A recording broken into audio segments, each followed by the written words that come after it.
क्योंकि पिता का ख्याल, माता का ख्याल जितना बेटी रखती है उतना बेटा नहीं रखते हैं।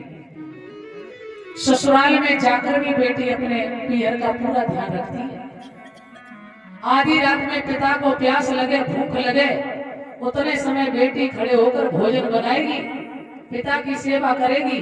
पर बेटा, लड़के, इनका नाम ही है लड़के। जो लड़के सब कुछ ले ले तुम्हारा, वही होते लड़के।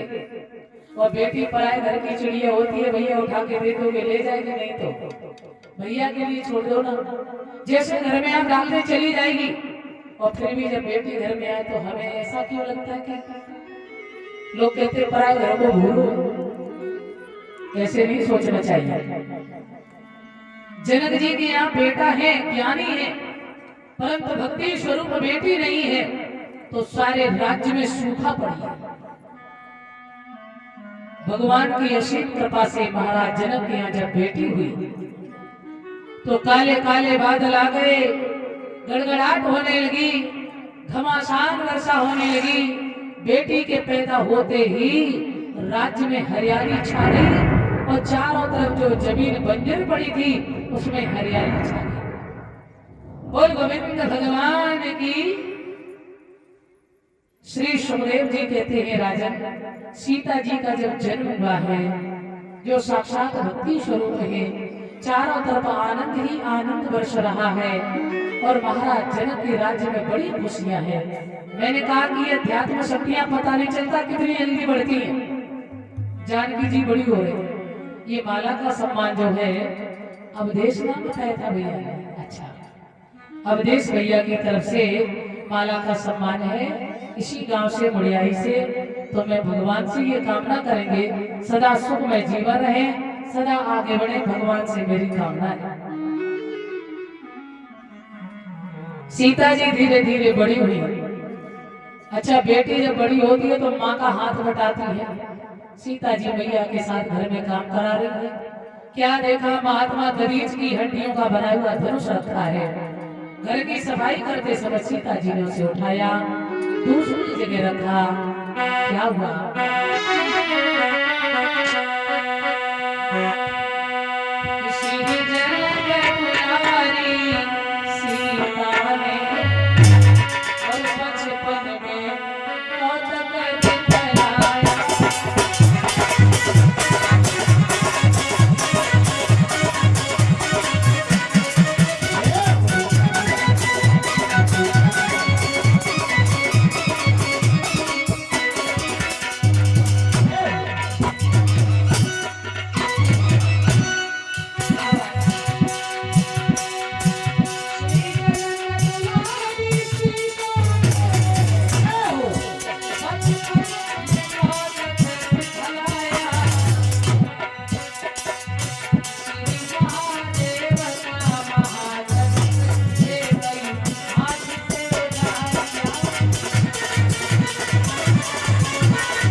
विवाह नहीं करेंगे, अपने अवसर पर रखेंगे। जो इस धनुष को तोड़ेगा उसी के संग बेटी का विवाह।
उठाया। माँ ने सोचा साधारण बेटी नहीं, ऐसे विवाह नहीं। जनक के मन में आया कि जो धनुष तोड़ेगा उसी के साथ विवाह करेंगे।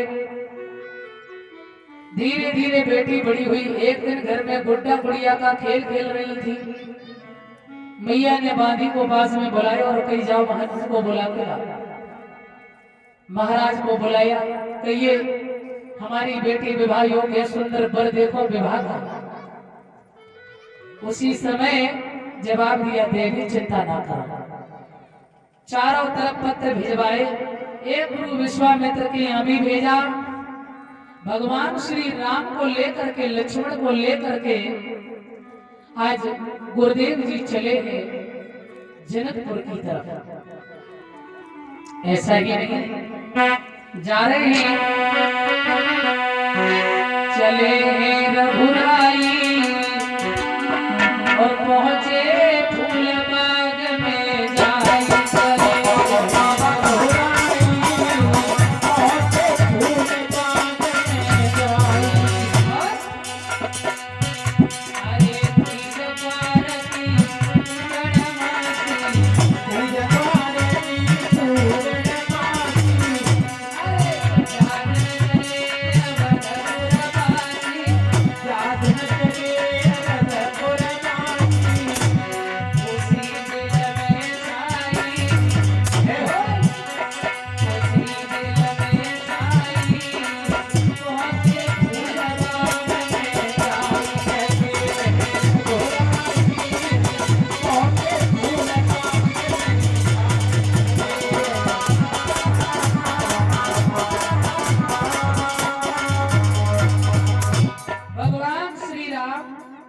गुरुदेव के साथ में चले तो जंगल में क्या देखा, पत्थर की शिला पड़ी।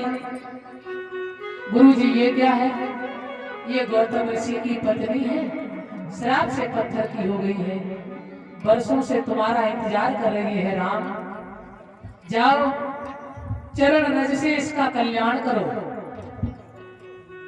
भगवान श्री राम को है आगे बड़े गुरुदेव की आज्ञा पा करके, और जैसे ही चरण का स्पर्श किया है तो कहते हैं चरण रज लगते ही अहिल्या जो जड़ थी वो चेतन में परिवर्तन हो गई। जड़ जड़ को कभी चेतन नहीं कर सकती है। जब चेतन जड़ से स्पर्श करता है ना तो जड़ भी चेतन में परिवर्तित हो जाती है। बोल सियावर रामचंद्र भगवान की। अहिल्या का कल्याण किया भगवान, आगे बढ़े। गुरुजी ने कही लगा ऐसा करो, संध्या बंदन करेंगे, चले जाओ बगीचा से फूल तोड़ के लाओ। भगवान श्री राम चले और इधर भगवान राम जब गए उधर से सखियों के साथ माता सीता आ रही है बगीचा में फूल लेने, और भगवान भी पहुंचे। एक सखी ने जैसे ही राम जी को देखा उसी समय उन्हीं पैरों वापस लौट के आई और प्रसन्न होकर के बोली, बहना सीता बोली, का बात काय को गुजरे करी, सुनो सजनी, बोली सुनो गुइया, राम बगिया में आए, सुनो सजनी,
कहने लगी बहना जिनका वर्षों से इंतजार था, हमें लग रहा है भाई भगवान आ गए। सीता जी भी गई, राम का दर्शन किया। प्रभु राम ने सीता जी को देखा, दोनों को देखकर गदगद हो गए। और सीता जी ने कहा प्रभु आंखों ही आंखों में इशारा किया, हम ऐसे नहीं मिलेंगे। तो बोले हमारे पिता के यहाँ 10,000 योद्धा आए, उन पे तुम विजय पालोगे तो हम तुम्हें मिलेंगे। राम ने भी इशारा कर दिया, चिंता न करो, प्रयास करेंगे। सीता जी दर्शन करके चली गई और इधर भगवान राम गुरुदेव के पास संध्या वंदन किए। सुबह होने के बाद भगवान श्री राम जो है, आज प्रभु राम जनकपुर में जब पधारे, सीता जी ने सोचा तो स्वयंवर है, चलो मैया से आशीर्वाद ले आओ।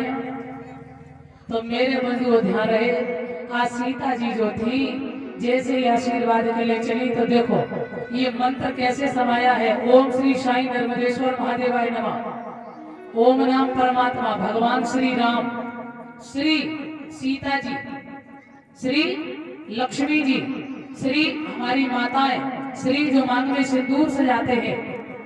यहाँ बात किसकी है? बोले राम और सीता की। ओम नाम परमात्मा भगवान राम और श्री है माता सीता जी। उन्हें पाने के लिए भगवान कहाँ गए? जनकपुर। और विवाह होने के बाद राम को वनवास हुआ था, बने थे राम साईं, सा साचा ईश्वर। और यहाँ मिलन किसका है? नर्मदेश्वर, नर धन मादा। राम जी है नर और सीता जी है मादा। तो यही तो नर्मदेश्वर कोई अलग थोड़ी है। और धनुष पे इधर से लेके प्रत्यक्ष इधर चढ़ाई, तो एक जहाँ था तो एक से यूं जोड़ा तो दो हो गए। तो यहाँ मिलन भी नर्मदा का है। भगवान श्री राम तो बैठे ही, इधर सीता जी गई। भगवान भोलेनाथ ने कही पार्वती से कहाँ जा रहे?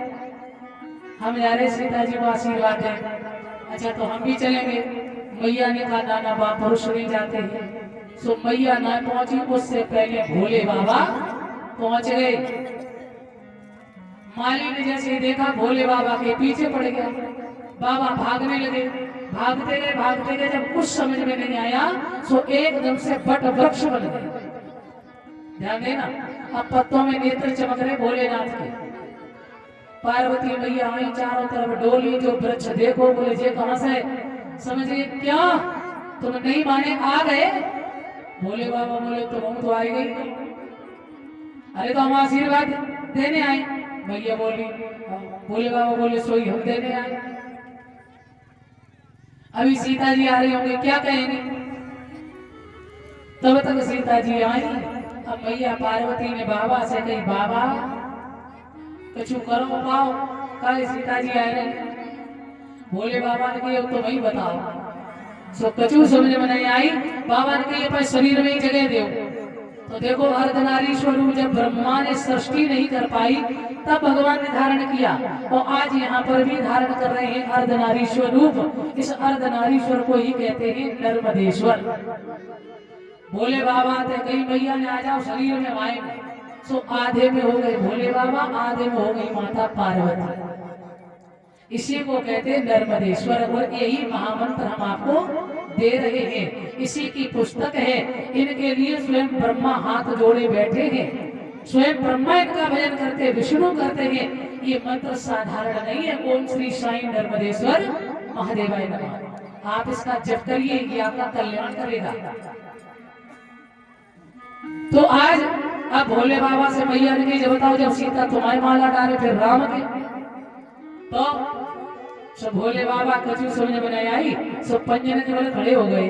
और जब पंजन के बल भये तो मूर्ति यूं हो गई है भोलेनाथ और ये माता जी। सीता जी गई, अर्चन बंधन किया और माला डाली। जब तक पकड़े रही, रुकी रही, और जैसी छोड़ी सोई जमी। भगवान नर्मदेश्वर ने मुस्कुरा के आशीर्वाद दिया, जाओ बेटी तुम्हें मन पसंद पिया प्राप्त हो। बोल सियावर रामचंद्र भगवान की। नर्मदेश्वर ने सीता जी को भी आशीर्वाद दिया। अब सीता जी आई, धनुष रखा है और पूजन किया। गणेश भगवान से कही हटना नहीं, जब तक मेरे प्रभु जी ना आ जाए तब तक इसे धनुष से मत हटना। बोले ठीक है। तो गोस्वामी जी लिख रहे हैं 101 रुपए अनीता देवी बुआ जी मुड़ियाई से ये सम्मान कर रहे हैं। बहुत बहुत आपको बधाई, भगवान जी आपका खूब कल्याण करें बुआ जी। और 101 रुपए राम भरोसे शाक की मुड़ियाई ये सम्मान कर रहे भैया। सदा सुखमय जीवन रहे, सदा आगे बढ़े, भगवान से मेरी कामना है।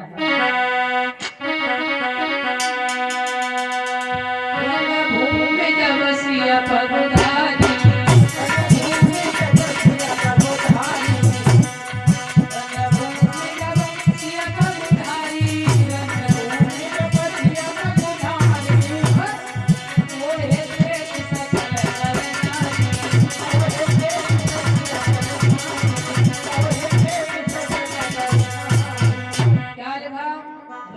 भूमि जब सिया पगुधारी और मोहे देख सकल नर नारी।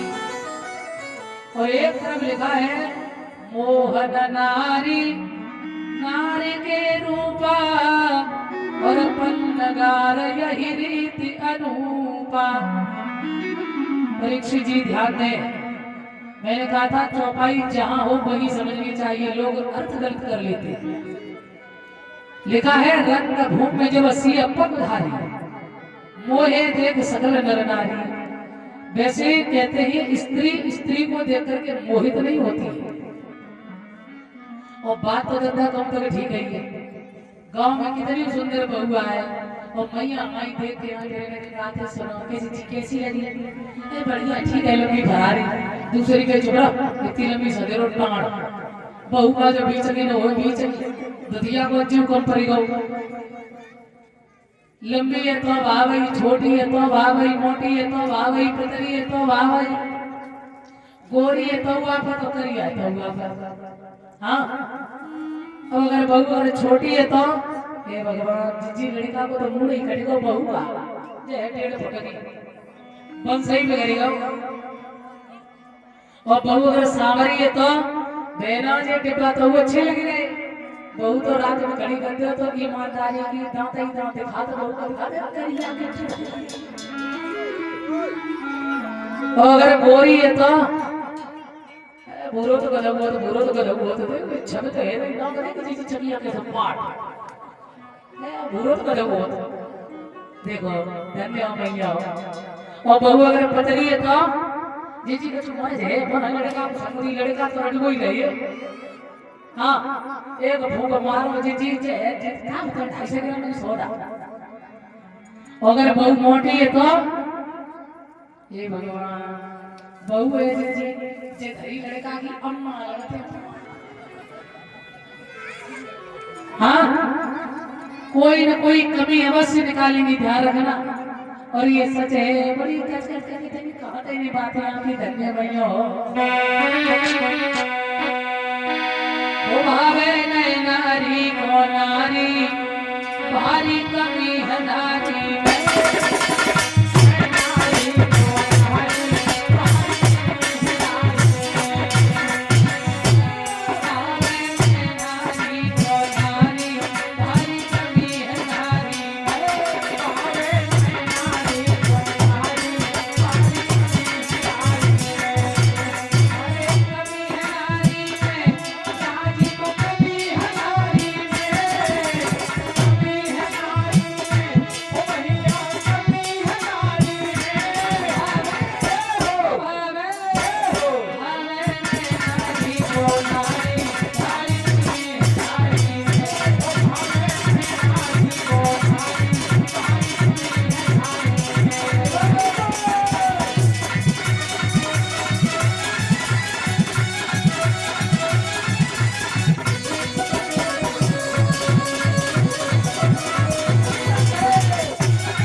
बाघ आए और अपन चाहे हाल ही भाड़ में तेरे करी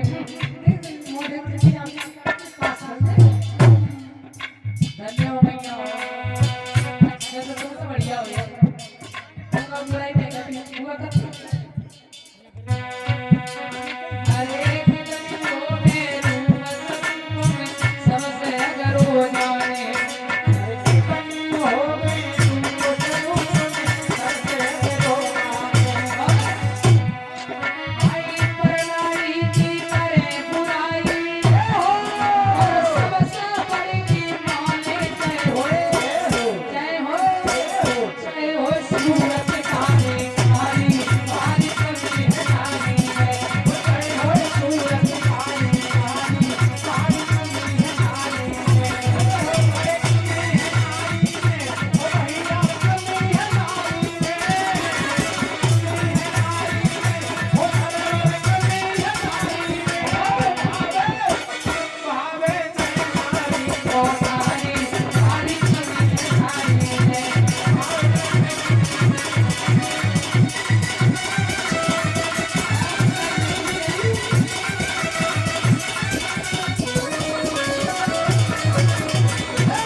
कितनी सुंदर पर यहाँ बात हमारी माताओं की नहीं है टेंशन मत लेना मैया नारी के कई रूप होते हैं एक नारी हमारी माता है एक नारी हल में एक नारी नालियों में एक नारी ये होती है चलना बंद हो जाए तो काम खत्म और एक नारी है माया और एक नारी है भक्ति जहाँ भक्ति होती है वहाँ माया नहीं ठहरती है और जहाँ माया होती है वहाँ भक्ति नहीं ठहरती है सीता भक्ति स्वरूप है सीता जी को देखकर के सभी गदगद हो गए सब प्रसन्न हो गए तो मेरे सज्जनों सीता जी ने पूजा की और उसके बाद आई गणेश भगवान से कहा हट मत जाना जब तक राम जी ना आ जाए श्री सुखदेव जी सावधान करते हैं अब बड़े बड़े योद्धा चले हैं धनुष को उठाने के लिए लिखा है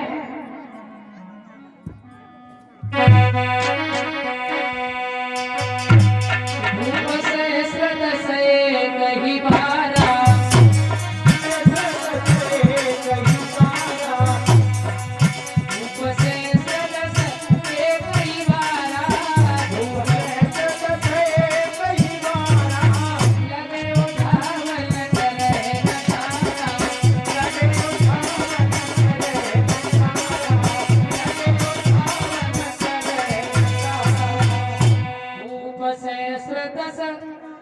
कही बारा और लगे उठावन टरे नटारा क्या लिखा यहाँ भूप सहस्र एक सहस्र यानी 1000 का एक सहस्र तो यहाँ लिखा भूप सहस्र 10,000 योद्धा कितना बड़ा राजा जनक का महल था जो 10,000 योद्धा बैठे और कितना बड़ा धनुष था जो एक ही संग लग गए हाँ समझ लो बोले भूप सहस्र 10 एक ही 12 मान होता है दिन बोले एक बार में नहीं मगर एक बार में एक एक करके गए एक दिन में एक एक करके तो सारे दिन में सब 720 मिनट हुए रहे और योद्धा कहते 10,000 तोड़ना तो छोड़ो हमें तो लगे देखने में टाइम कौन करेगा वो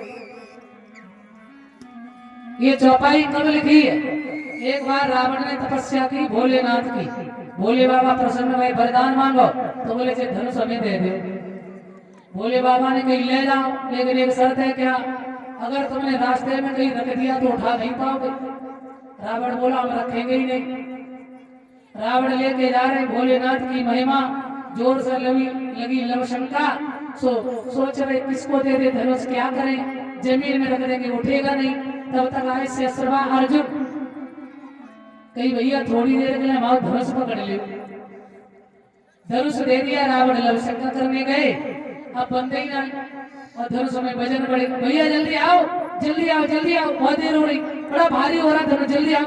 रावण बोला बस बस 1 मिनट 1 मिनट, और इतना वजन बढ़ा, रावण नहीं आए उससे पहले ही अर छम गई, और जैसे ही धनुष रखा रावण आए और शेषरवा अर्जुन से कही भैया तुमने रख दिया, अब ये उठेगा नहीं, तो दोनों लगे एक संग। तब ये चौपाई लिखी है भूप सहस्र दस, भूप माने राजा, राजा है रावण, सहस्र सहस्र भुजाएं सहस्रवा अर्जुन के, भूप सहस्र दस, 10 शीश हैं रावण के, एक ही बारा दोनों लग गए एक संग, और लगे उठावल करे नटारा। ये चौपाई यहाँ लिखी वहां नहीं, और इस धनुष को रावण ने नहीं हिला पाया, सहस्रवा अर्जुन ने नहीं उठा पाया, और इसी को उठा करके सीता जी ने घर में रखा। तब जनक ने यह संकल्प किया कि जो इसे तोड़ेगा बाई के संग लली की शादी करेगा। जनक को बड़ा दुख हो गया, सभा के लोगों, अरे बेटे बेटे क्या मेरा मुंह ताक रहे हो, चले जाओ, मुझे पता चलेगा मेरी बेटी के योग्य कोई वर नहीं है। बड़े दुखी हो गए जनक। अरे कुंवारी लली रही और बिरथा पे धनुष की ठानी,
मैंने जान लिया हमारी बेटी के योग कोई वर नहीं, चले जाओ। राम जी बहुत सीधे, पर लक्ष्मण जी को छेद नहीं पर। लक्ष्मण जी खड़े हुए और लक्ष्मण जी ने कहा क्या कह रहे हो जनक जी, जरा फिर से तो कहना। पृथ्वी सूरवीरों से विहीन हो गई, क्षत्रियों से विहीन हो गई।